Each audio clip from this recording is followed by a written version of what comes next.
Hello साथियों, एक बार पुनः आप सभी का मेरे YouTube चैनल पे स्वागत है।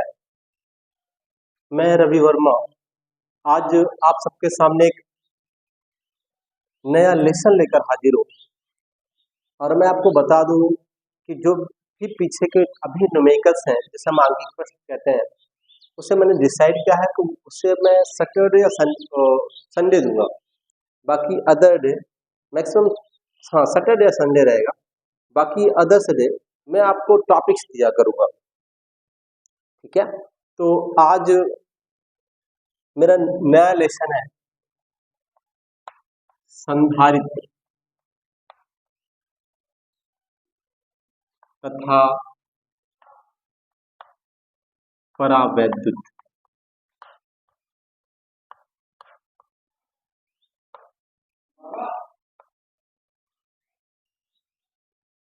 इंग्लिश में इसे हम नाम दे तो इसको हम लोग कैपेसिटर एंड डाई इलेक्ट्रिक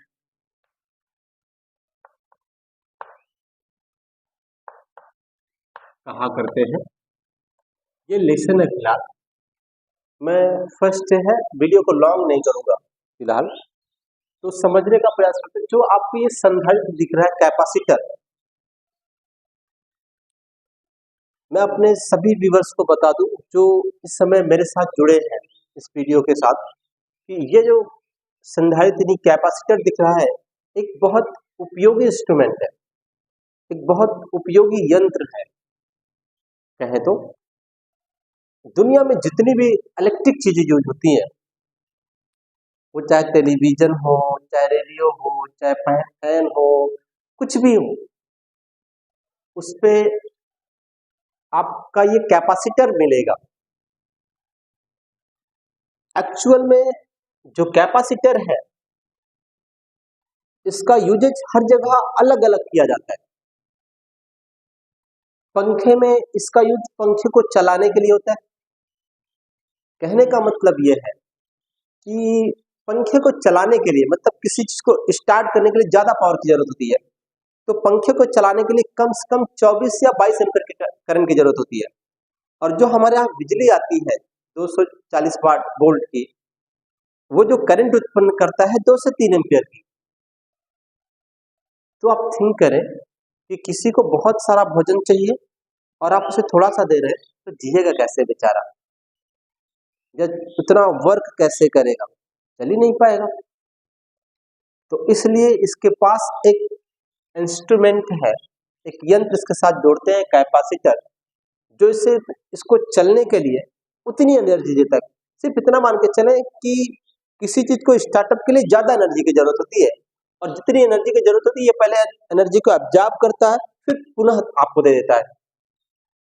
जैसे अगर आपको एक बाल्टी इकट्ठा पानी चाहिए, तो क्या आप नल से धोकर एक बाल्टी पानी निकाल लेंगे एक बार में? पॉसिबल ही नहीं। धोकते जाओ धोकते जाओ तो थोड़ा थोड़ा आएगा, जैसे करंट आता है बाहर बहता हुआ, एक लोटा एक बार में, कहीं कहीं उससे भी कम। तो अगर आपको ज्यादा चाहिए तो पहले इसको हम लोग फिल कर ले एक बाल्टी रख के, फिर उसको इकट्ठा दे लो, ले जाओ एक बाल्टी। ये तो मेरी बात समझ आ रही होगी मैं क्या क्या बताने का प्रयास कर रहा हूँ। तो संधारित्र का उपयोग फैन को चलाने के लिए किया जाता है। दूसरा यूज आपको मोटर दिखती होगी, जो हम लोग गांव घर में यूज करते हैं, विद्युत मोटर, उसमें भी वो लगी है, ये कैपेसिटर लगा है उसका, वो ज्यादा पावर की लगी है, मतलब वो ज्यादा एनर्जी ऑब्जॉर्ब करती है, क्योंकि उसको चलने के लिए और ज्यादा पावर की जरूरत होती है। और मैंने आपको जैसा बता दिया कि जो करंट आता है वो 2 से 3 एम्पीयर का मैक्सिमम। ठीक है, तो फिलहाल आपका जो लेसन है कैपेसिटर, पढ़ने में बहुत मजा आएगी और आपको समझने में भी मजा आएगा कि कैपेसिटर का यूज कहाँ कहाँ करते थे और कैसा कैसा करते थे। मेरी बात समझ रहे हैं? और इसका यूज हम लोग रेडियो में भी कहा किया करते थे, बाजे में, किसी की झुंझुनाहट खत्म करने के लिए। जब हम पहले रेडियो चालू करते थे तो धीरे धीरे उसको झुंझुनाहट रहा करती थी, वो झुंझुनाहट धीरे धीरे खत्म हुआ करती थी। उसमें वॉइस को साफ करने के लिए, सिग्नल को पकड़ाने के लिए, वो जब कभी अगर आप लोग फिलहाल नहीं गए कभी रेडियो को बनवाने, मेरे जमाने की बात है, आप लोग थोड़ा आगे निकल गए हैं, फिलहाल अभी भी कैपेसिटर का यूज है। और अभी जितनी एलईडी की चीजें आ रही हैं, चाहे एलईडी टीवी हो, चाहे एलईडी बल्ब हो, जितनी भी चीजें हैं, सब में इसका यूज है। लेकिन अब ये एमएसटी के फॉर्म में आता है। फिलहाल मैं थोड़ा आपको आगे ले चलता हूँ, फिर बताने का प्रयास करूंगा कि अब पहले कैसा इसका यूज था, अब कैसा यूज है।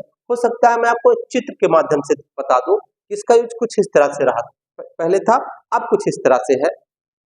तो कई टाइप के कैपेसिटर हैं, किसका यूज कहाँ कैसा किया गया है, मैं आपको बताने का फिलहाल प्रयास करूंगा। तो फिलहाल मैं आपको अभी इस टॉपिक्स पे आगे ले चलता हूँ। आज मेरा इस लेसन में पहला टॉपिक से चालक। बहुत सिंपल सी बात है, हाई स्कूल पढ़ के आए होते हैं हम लोग, जिसे हम लोग कंडक्टर कहते हैं। नहीं सुने तो सुन ले, सिंपल सी बात है।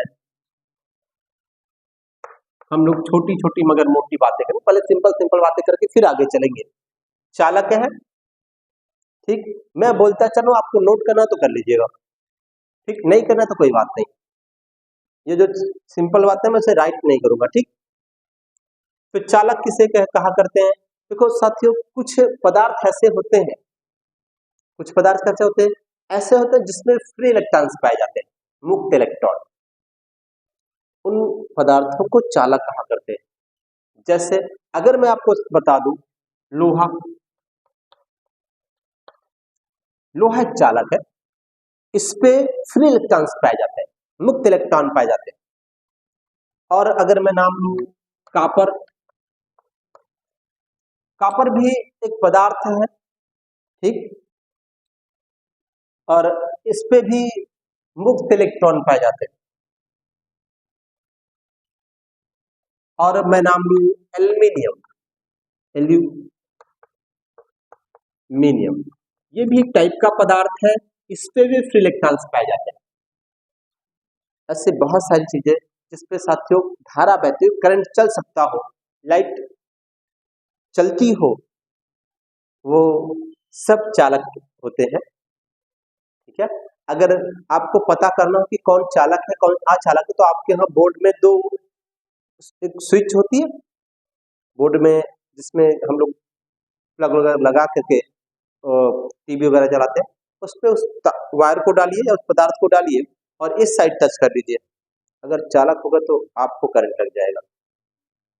अब आप शायद इस दुनिया में लोगों को बताने के लायक रहे कि ना रहे कि ये चालक है कि नहीं, फिलहाल आपको लेकिन पता चल जाएगा चालक है कि नहीं चालक है, ठीक है। तो मैंने आपको कुछ पदार्थों के नाम दिए और बता कि ये चालक है, ठीक है। चालक क्यों है? क्योंकि इसमें फ्री इलेक्ट्रॉन्स पाए जाते हैं, अर्थात इसमें विद्युत धारा प्रवाहित हो जाती है। कहने का मतलब इस पे विद्युत धारा एक सिरे से दूसरे सिरे तक प्रवाहित होती है, इसलिए इसे हम चालक कह रहे हैं। तो जिन पदार्थों में साथियों करंट एक बिंदु से दूसरे बिंदु तक प्रवाहित होता है, उसे हम लोगों ने चालक नाम दे दिया, ठीक। दूसरी बात पे चलता हूं, दूसरी बात है अचालक। क्या है?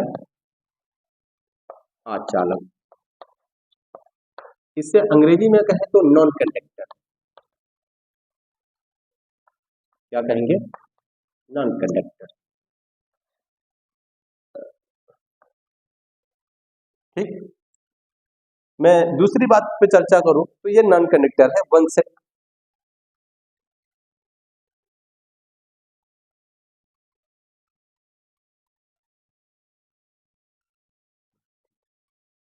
ठीक है साथियों। तो ये नॉन कंडक्टर अर्थात वे पदार्थ जिसपे मुक्त इलेक्ट्रॉन नहीं पाए जाते, फ्री इलेक्ट्रॉन्स नहीं पाए जाते, ठीक, वे पदार्थ अचालक कहलाते हैं।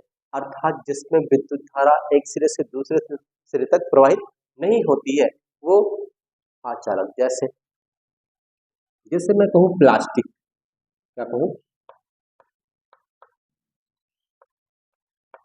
प्लास्टिक, अगर हिंदी गलत हो जाए तो बिगड़िएगा नहीं, आप लोग सही कर लीजिएगा। प्लास्टिक, पन्नी, सूखी लकड़ी, सूखी लकड़ी, रबड़, ऐसी बहुत सारी चीजें।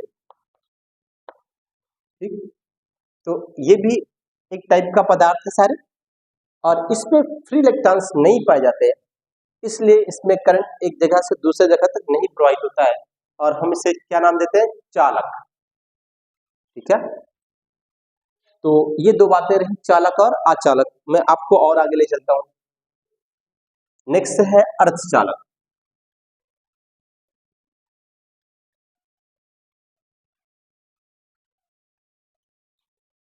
क्या है, अर्धचालक।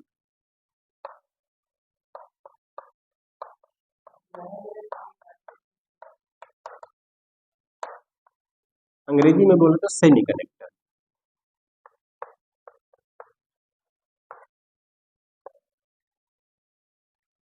फिलहाल साथियों, ये वे पदार्थ हैं जिसमें विद्युत धारा प्रवाहित नहीं होती, अर्थात ये अचालक की भांति व्यवहार करते हैं।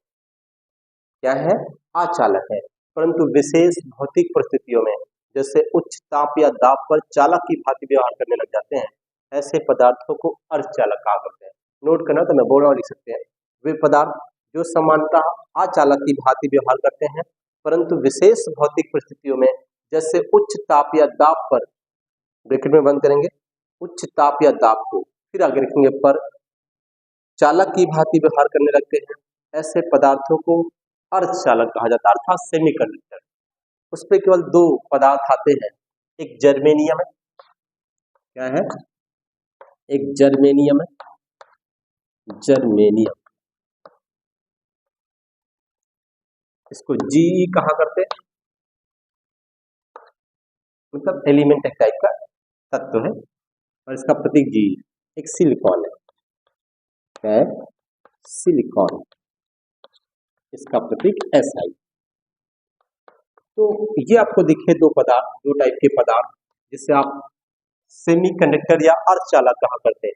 तो वे पदार्थ जो सामान्यतः अचालक की भांति व्यवहार करते हैं, परंतु विशेष भौतिक परिस्थितियों में उच्च ताप या दाब पर, ब्रैकेट के बाहर पर लिखेगा, ब्रैकेट लिखेगा, उच्च ताप या दाब पर, ठीक, कैसे व्यवहार करने लगते हैं, चालक की भांति व्यवहार करने लगते हैं, ऐसे पदार्थों को अर्धचालक कहा जाता है। ठीक है, जैसे आप लोगों ने गांव घर में नचनिया देखा होगा, फिलहाल वो कैसा रहता है, नॉर्मली आपको आदमी दिखेगा, लेकिन रात्रि में वो औरत की तरह दिखने लगती है, आपने देखा होगा।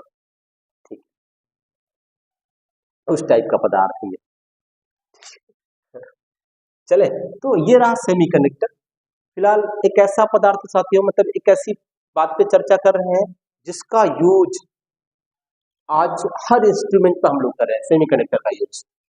और आपको साथियों अर्धचालक का लेसन मिलेगा 12वीं में। अगर आप मेरे साथ जुड़े रहे तो मैं इसको बहुत गहराई में पढ़ाने का प्रयास करूंगा, आपको बहुत डीप, मतलब एक इस लेसन को जो मैं पढ़ा रहा हूँ अभी, संधारित्र और परावैद्युत को, दूसरा आपको अर्धचालक एक लेसन मिलेगा सेकेंड बुक में, उस लेसन को मैं बहुत डीप बताने का प्रयास करूंगा। ठीक है, तो साथियों मेरे साथ जुड़े रहें, और आगे की बातों को समझने के लिए नेक्स्ट वीडियो का इंतजार करें। धन्यवाद।